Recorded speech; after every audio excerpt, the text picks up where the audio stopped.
How's it going, folks? Nick here with the Tieta Permaculture vlog. We got Otto right down here. Hey, bud. Good boy. It's been quite a while since I've been back here. Let's just say life has been very busy. Lots of life events happening. So I do want to say thank you guys so much. My subscriber count is continuing to increase. I keep getting more views. Thank you so much. If you haven't subscribed yet, please consider subscribe below, like my videos, share them, all that. It really helps me get more people viewing this channel. Today I'm just going to do a really quick kind of overview of what I've been up to in the past couple of weeks. The main thing I've been doing, we're heading into winter here in the tropics. I'm in Puerto Rico, which is in the Caribbean. And once I go into the winter season, what ends up happening is the sun ends up being lower in the sky.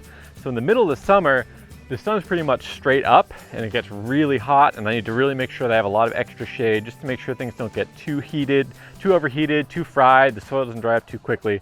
In the winter months, however, it's a little bit different. So usually in the summer, the sun's like way up here already. It's pretty high in the sky. Right now, it's just starting to kind of pop up right there.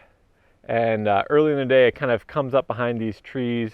It comes up over here. The highest point it's ever gonna get right now is around here, and it goes back down over there.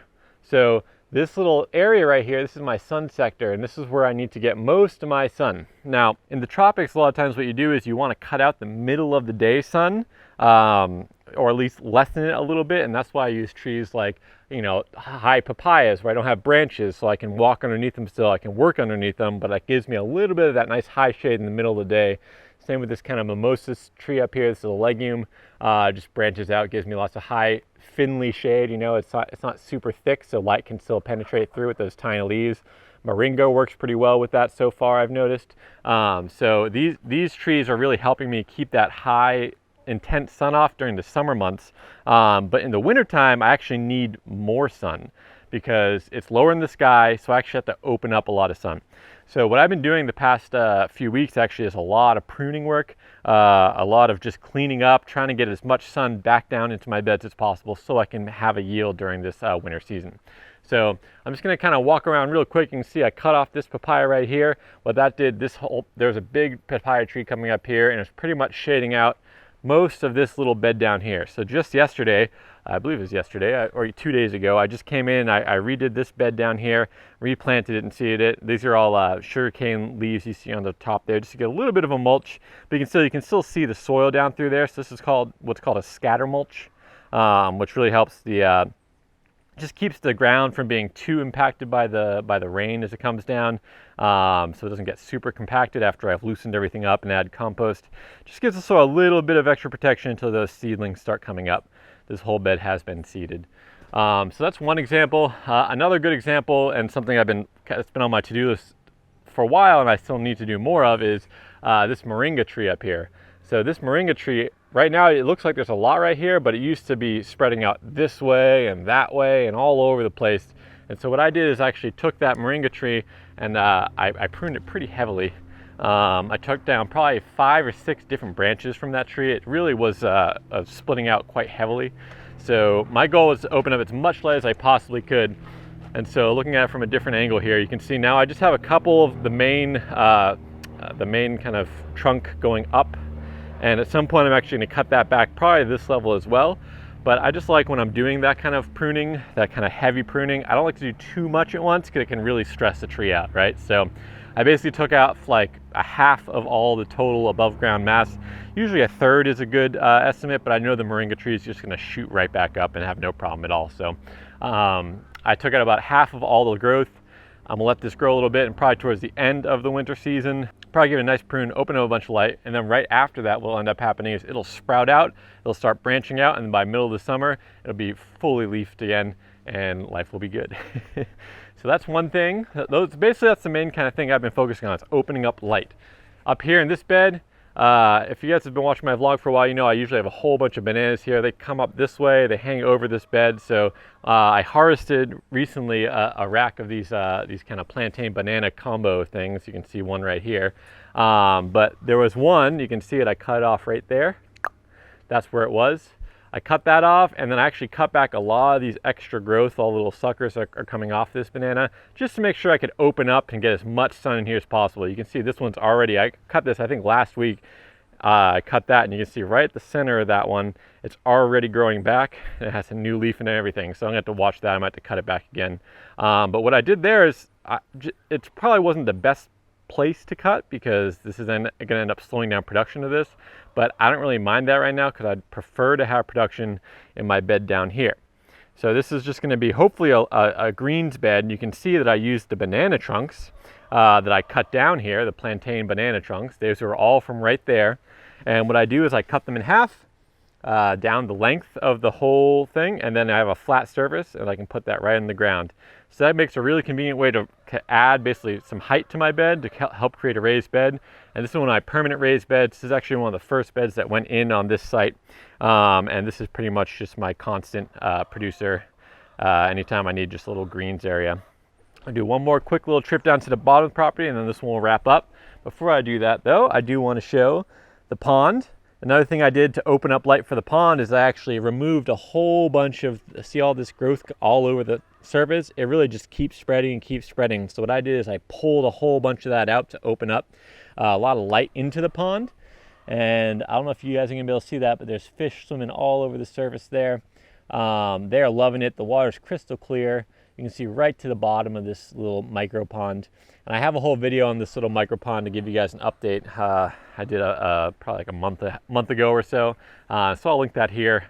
If you do want to check that out, you can click that link. All right, last but not least, the bottom part of my property here. Just did quite a bit of cleaning the other day here, and so I'm just gonna kind of turn you around.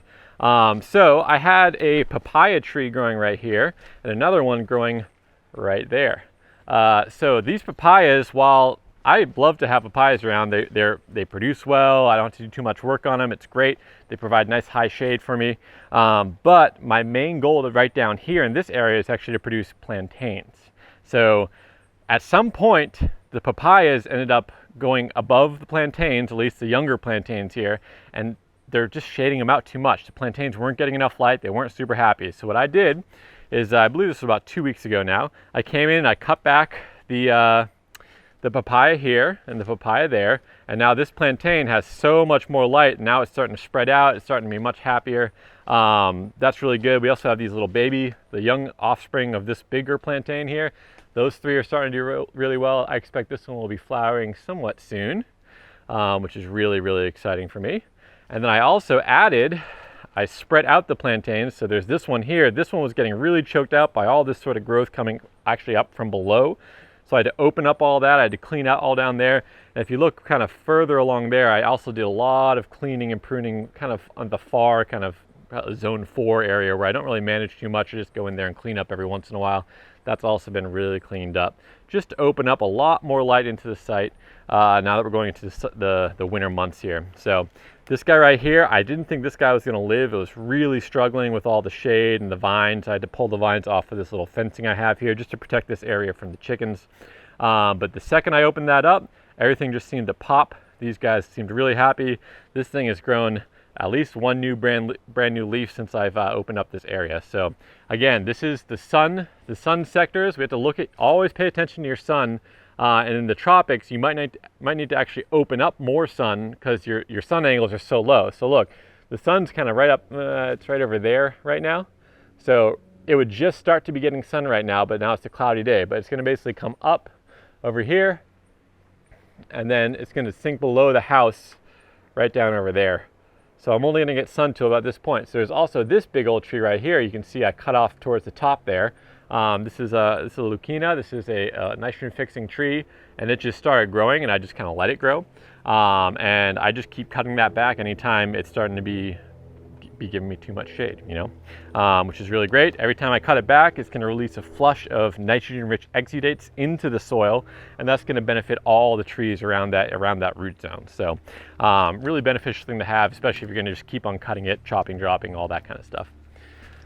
So yeah, that's about it. That's all I really want to talk about today is just what I've been doing in terms of setting up more sun to get into my site. Now that we're entering into the winter season. Winter season here in Puerto Rico is great for growing pretty much anything you would grow in the spring up in the temperate climate. So I can start growing much more greens now, carrots and that kind of stuff.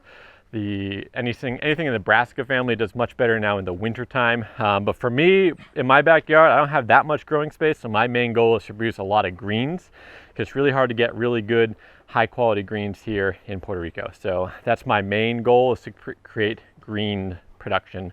And that's what I'm trying to do. That's why I've cleaned up these beds, seeded them with greens. I also have greens seeded into some trays just to have a little bit of a backup, but those also aren't sprouting. So I have a feeling they might have some bad seed. I might need to order some new seed. So really quick before we go, here's Otto again. Good boy. Good boy. What are you doing? What are you doing, bud? What are you doing? He's really enjoying. I've been back here quite a bit the past week or two, and he's really been enjoying the time back here. And of course, let's finish really quick with a nice little bit of beauty. It's a cranberry hibiscus. This plant has edible leaves, tastes kind of like a cranberry. So these are really good in salads to give you a little bit of a kick in a salad. But this is the first time I've actually ever seen them flowering, and they are beautiful. And it's really cool because they're flowering right now, but around midday they all close up. Or whenever it starts raining, they close up completely, and then they open up the next day as well. So really cool to see that. Beautiful red, kind of cranberry-ish color. Just a beautiful flower, and there's so many flower buds on here. You can see there's one, there's one, there's one. So this thing's going to be covered in flowers soon. And what that means is that probably the leaf is no longer that great to eat in a salad. It's probably a little bit more bitter now, but that's fine because right below that there's a pineapple, and there's also a kind of seasoning pepper that I actually need to get more sun. Talking about opening up more sun. All right, folks, that's it for me today. That was a short little one, or hopefully it was short. I always try to do these shorter for you guys. And hopefully you enjoyed that. I will be hopefully getting back here to make more of these up in the coming weeks, and I'll get more to you as soon as I can. And thanks so much for watching. Until next time, have a good one.